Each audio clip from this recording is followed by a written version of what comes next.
this is actually pretty simple math.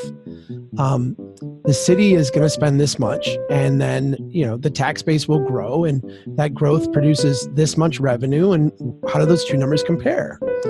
And when I did that, the math was always ridiculous. And by ridiculous, I mean, we would recoup 10 cents, 15 cents on the dollar.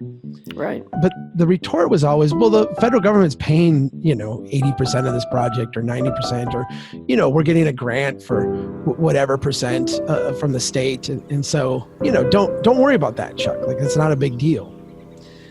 I actually ultimately started looking at even projects where developers were doing them. They would come in and pay 100% of the cost. They would have Wall Street financing or what have you, and they'd come in and, build out these big subdivisions and put in all the infrastructure. And then the city would just take it over. Like, okay, we get this free road.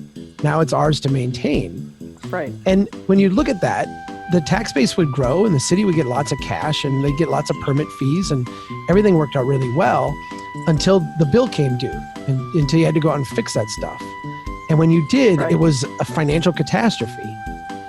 And so I started to just run the math on these projects. And at first I didn't believe it. I mean, I literally did not believe what I was reading. How could this possibly be true? Because if it's true, every city in the United States is bankrupt. Like, how is this possible? Right. And then I ultimately came to realize that, you know what? Every city in the United States is pretty much insolvent. I mean, they're pretty much overwhelmed with liabilities without enough tax base and resource to actually sustain it. And that's the story of the book. Right.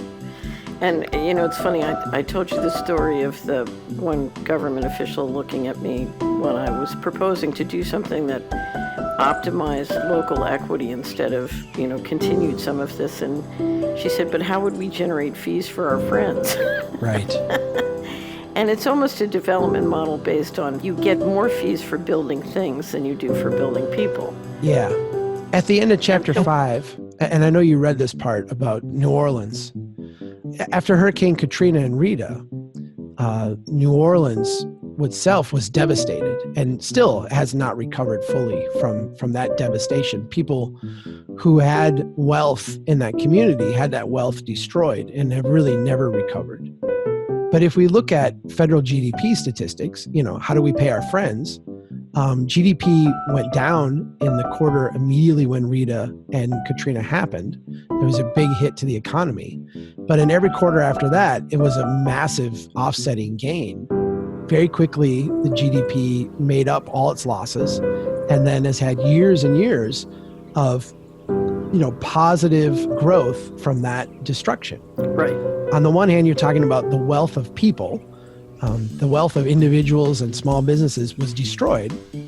But from a macroeconomy standpoint, all our friends got paid. We got a lot of transactions, a lot of work. And if you're worried about that, Katrina was a good deal.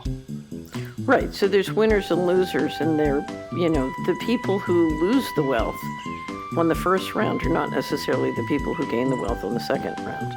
There's a shift. Right. Yep. There's a shift in equity. And traditionally, when I do these analyses, which is very different than the way you approach it, but I think it comes out of the same place, you have the locals losing and large corporations winning. So there's a regular sort of sucking sound into the stock market of corporate activity, but it doesn't necessarily optimize local wealth, let alone the local environment. And I think that's part of the environmental problem. I absolutely agree with that. We've created a system that is predicated on the number of transactions we can do. How quickly can we transact? What's the money velocity in the economy? How does that go into GDP growth?